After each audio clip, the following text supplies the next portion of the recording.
सरा सोमका गांव में बुराइयों को रोकने के लिए महापंचायत आयोजित की गई है, तो क्या क्या सर उसमें फैसले ले गए हैं, क्या कहोगे उसको लेकर?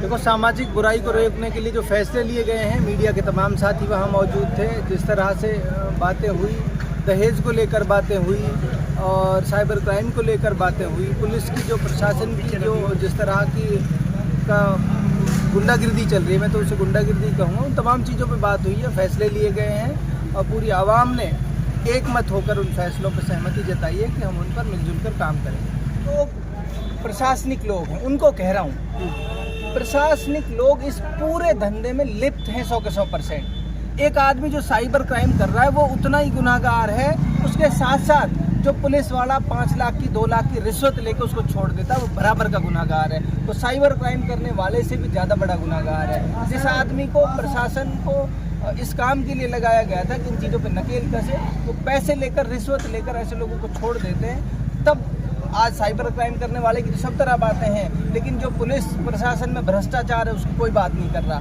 जो एक किसी भी महकमे में चले जाइए, आप तहसील में चले जाइए, थाने में चले जाइए, बिजली घर में चले जाइए, वो लोग जो वाइट कॉलर क्राइम बोलते हैं इसको, जो सफ़ेद पोश लोग हैं, जो कुर्सियों पे बैठे लोग हैं, वो रात दिन भ्रष्टाचार कर रहे हैं, रात दिन गरीब आदमी की जेब लूट के खा रहे हैं। आज उसकी कोई चर्चा नहीं है। ये पहले से चला रहा है। ये बात क्या है कि वही लोग जो ये बात कहते हैं कि हम लोग वो लोग क्राइम कर रहे हैं, तो पुलिस वाले भी तो क्राइम कर रहे हैं जो रिश्वत ले रहे हैं। जो थाने में बैठा एक अधिकारी है जो रिश्वत ले रहा है ऐसे आदमी से और उसको छोड़ रहा है, तो वो भी तो क्राइम कर रहा है। बात क्या है, समाज को अगर हमें उस मुख्य धारा में लाना है, इन तमाम चीज़ों से संघर्ष करके हम नौजवानों को खड़ा होना पड़ेगा, लंबी लड़ाई लड़नी पड़ेगी जो बहुत ही स्ट्रेटेजिकल प्लानिंग के साथ लड़ी जाएगी कि दोनों फ्रंट पे लड़ाई लड़नी है। एक तो इस काम को बंद कराने की लड़ाई लड़नी है, भाई ये काम हमें छोड़ना पड़ेगा, हर व्यक्ति तक पहुंचकर उसको कन्विंस करना पड़ेगा कि ये कोई समाधान नहीं है।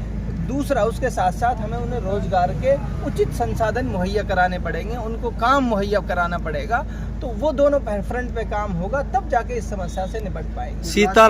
सीताराम जी ने 1 लाख रुपए का आज डोनेशन यूनिवर्सिटी के लिए दिया है, एक बहुत लंबी पुरानी मांगे थी, तो इसको क्या कहोगे सर? देखो, यूनिवर्सिटी की बात की जाए तो वो 500 करोड़ 1000 करोड़ के बजट का काम है। उसके लिए कोई आदमी ये कह दे जी मैं उसके लिए 1 लाख रुपए दूंगा, ये किसी व्यक्ति विशेष का काम नहीं है। बहुत लोग ये कहते हैं कि चंदे उगा के की जा सकती है, लेकिन अब मान लो उन्होंने 1 लाख रुपए दे दिया, बोल दिया मंच से, अब कब लगेगा, कहाँ लगेगा, कौन उसको लगाएगा, कौन संस्था होगी उसके बारे में, तो ये तमाम चीज़ें हैं जो बनेगी। तो सीताराम जैसे हजारों लाखों लोग हैं, मैं उनका स्वागत करता हूँ, भले आदमी हैं, उन्होंने कम से कम हिम्मत जताई, कहा कि मैं 1 लाख रुपए दूंगा। ऐसे हजारों लाखों लोग हैं जो 1 लाख तो क्या 10-10, 20-20 लाख रुपए देने के लिए तैयार बैठे हैं, लेकिन उसका कोई शकल बने, उसका कोई निज़ाम बने कि कौन संस्था होगी, कौन इसके लिए कलेक्शन करेगा, पैसे किसके यहाँ जमा होंगे, तमाम बातें हैं। प्रैक्टिकल बात तो ये है कि हम सब लोग चाहते हैं और सरकारों को ये करना चाहिए, ये सरकारों के करने के काम है। आम आदमी तो जब घिर जाता है तो वो तमाम तरह के प्रयास करता है अपने व्यवस्था करने की। मैंने एक बात कही, जो भी निर्दोष आदमी पकड़ा जाता है वो मुझे बताए, हम जैसे और तमाम लोग हैं, राजनीतिक लोग हैं, उनको भी बताए